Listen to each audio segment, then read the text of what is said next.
இந்த ஆகஸ்ட் மாதம் 15ஆம் தேதி தான் இந்தியா சுதந்திரம் அடைந்தது. இந்த சுதந்திரத்துக்காக ஏராளமான தேச பக்தர்கள் தங்கள் உயிரை கொடுத்தார்கள், ரத்தம் சிந்தினார்கள். ஒரு பக்கம் மகாத்மா காந்தியடிகள் அஹிம்சா வழியிலே ஒத்துழையாமை இயக்கத்திலே கத்தியின்றி ரத்தமின்றி யுத்தம் ஒன்று வருதுன்னு சொன்னாலும், ஒரு பக்கம் நம்மை அடிமைப்படுத்தின ஆங்கிலேயர்கள் நம்முடைய தலைவர்களுடைய ரத்தத்தை சிந்தினார்கள். அப்படித்தான் சுதந்திரம் வாங்கினோம். இந்த சுதந்திரத்தை கொண்டாடுகிற இந்த மாதம் ஒவ்வொரு இந்தியனுடைய நாடி நரம்புகளிலும் ஒரு மகிழ்ச்சி வரும். ஒருவேளை இன்றைய இளம் சமுதாயம்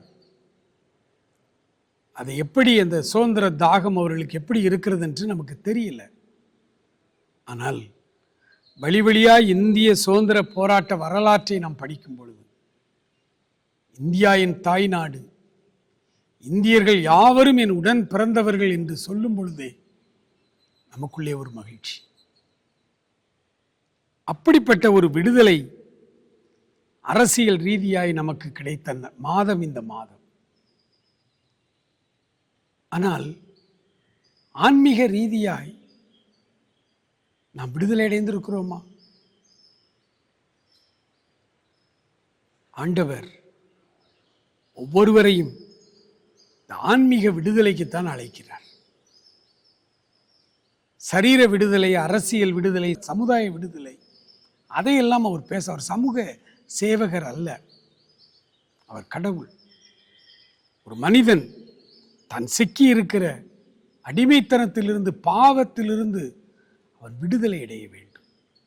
அதனால தான் மீன் பிடித்து கொண்டிருந்த சீமோன் இடத்துல அவர் சொல்றாரு, என் பின்னே வா, நான் உன்னை மனிதர்களை பிடிக்கிறவர்களாக்குவேன். ஏன் அந்த வார்த்தையை பயன்படுத்த? அவன் மீன் பிடித்து கொண்டிருந்தார். இப்படி சொன்னால் அவருக்கு புரியும். ஆக்சுவலாக அதனுடைய பொருள் என்ன? என் பின்னே வாருங்கள், உங்களை ஆத்துமாக்களை ஆதாயம் செய்கிற ஆசீர்வாதமான பணிக்கு உங்களை உயர்த்துகிறேன் என்று பொருள். அமெரிக்க தேச வரலாற்றில் 2 முறை டாக்டர் பில்லி கிரஹாம் அவர்களுக்கு அமெரிக்க நாட்டு அதிபராக அழைப்பு வந்தது. தேசமே சொன்னாங்க, ஐயா நீங்க வந்து ஜனாதிபதியாக இருங்க அப்படின்னு. ஆனால் பில்லி கிரஹாம் சொன்னாங்க, அமெரிக்க நாட்டு ஜனாதிபதி அப்படிங்கிறது எனக்கு, நான் இப்போ பார்த்துக்கிட்டு இருக்க வேலையை விட ரொம்ப குறைஞ்ச லெவல் வேலை, என் தரத்தை தாழ்த்தி கொள்ள விரும்பலை, நான் அதை விட ராஜரீகமான ஒரு வேலை செய்கிறேன். என்ன வேலை? ஆண்டவருடைய ஊழியக்காரன் நான், ஆத்துமாக்களுக்கு ஆசீர்வாதமாக இருக்கிறேன், ஆன்மீக விடுதலைக்காக உழைத்து கொண்டிருக்கிறேன். இதை விட சிறந்த வேலை இந்த உலகத்தில் வேறு எதுவும் அல்ல என்று அவர் சொன்னார். அன்புக்குரியவர்களே, உங்களையும் என்னையும் ஆண்டவர் இந்த உலகத்தில் இருக்கிற எல்லா வேலைகளையும் விட ஒரு மேலான ராயல் ஒர்க்குக்கு, ஒரு பணிக்கு உங்களை அழைத்திருக்கிறார். அந்த பணிதான் ஆத்தும ஆதாயம். அவர் பின்னால் நீங்கள் வருகிறீர்கள் என்பதற்கு அடையாளமே நீங்கள் ஆத்தும ஆதாயம் செய்கிறவர்களாய் காணப்படுவீர்கள். இந்த காலை வேளையிலே, ஆண்டவரே எனக்கு ஆத்துமாக்களை கொள்ளை பொருளாய் தாரும், நான் பின்னால் வருகிறேன் என்று வாழ்க்கையை துவங்குவோமா?